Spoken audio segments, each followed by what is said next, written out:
new video this morning of what appears to be Alex Pretti, the man shot and killed by Customs and Border Protection agents on Saturday, clashing with federal immigration officers just 11 days before he was fatally shot. Take a look at this video from January 13th that was obtained by the news movement. Now you can see the man identified by the BBC as Pretti in the brown jacket there, and what he's doing is screaming at a car full of agents. He then actually goes ahead and kicks the car to the point that he knocks out the taillight there, and then the agents do come out, they swarm him, they pin him to the ground. We can see that there appears to be a handgun in his waistband. It's similar to the gun that was seen in the footage from the actual encounter that led to his death. Now, it's unclear if Pretti was detained following that incident or charged with anything. The DHS says they are aware of the video and are analyzing it. A lawyer from the Pretti family confirmed to CBS News that the man in the footage was Pretti and told CBS, quote, "Nothing that happened a full week before could possibly have justified Alex's killing at the hands of ICE on January 24th. As of this morning, at least 2 agents involved in that fatal shooting have been put on administrative leave." The new video comes as tensions in Minnesota continue to escalate. Yesterday, Minneapolis Mayor Jacob Frey met with border czar Tom Homan, writing on X, quote, "I shared with Mr. Homan the serious negative impacts Operation Metro Surge has had on Minneapolis and surrounding communities, as well as the strain it's put on our local police officers. I also made it clear that Minneapolis does not and will not enforce federal immigration laws, and that we will remain focused on keeping our neighbors and streets safe. City leaders will continue to stay in conversation with Mr. Homan and his team." And Homan even echoed Frey's call for community safety and communication during a press conference this morning. Let's take a listen. In my meetings with folks so far, and most importantly, the governor and the AG, the Mayor Frey, we didn't agree on everything.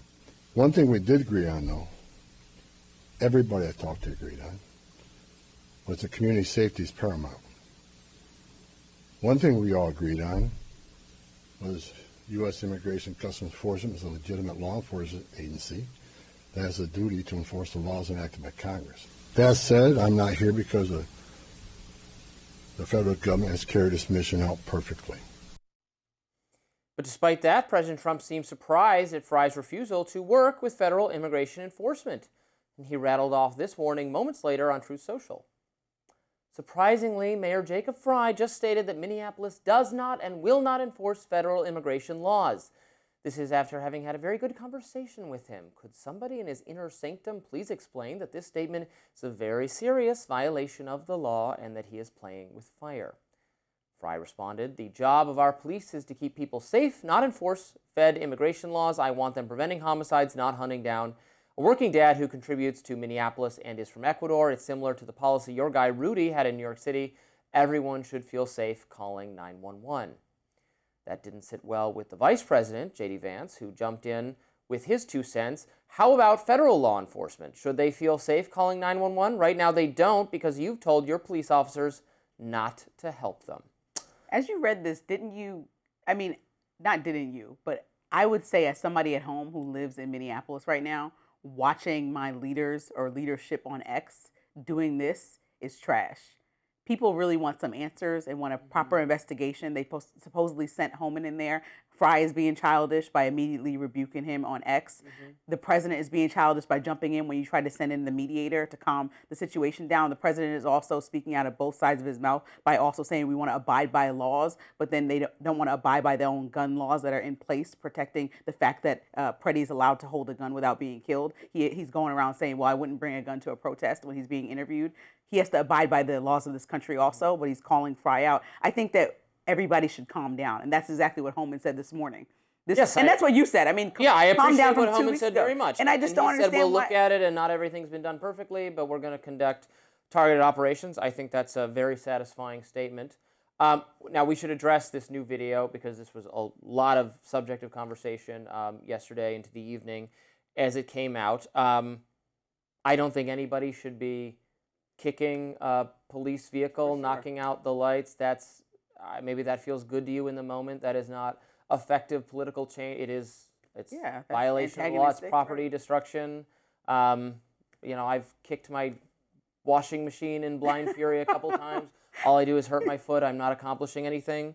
So he could have been charged in relation. I mean, the tackling of him, and if he was detained or charged as a result of that, would have been totally proper. Now, the issue is, because I see a lot of people who are, critical of him going, aha, this is our smoking gun, this changes everything. Well, okay, but that incident took place a week before. It doesn't affect the calculation for whether in the incident where he died, they were authorized to use deadly force, maybe in some very extreme scenario where if they had happened to recognize or remember him from that one, nor does it, again, Kristi Noem said what she said about him before she knew any of this. Right. So, because they said yesterday they didn't. It doesn't really change anything about the conduct of law enforcement, or whether it was a justified shooting or not, or whether we need an investigation, or whether it was right or wrong to prejudge the situation.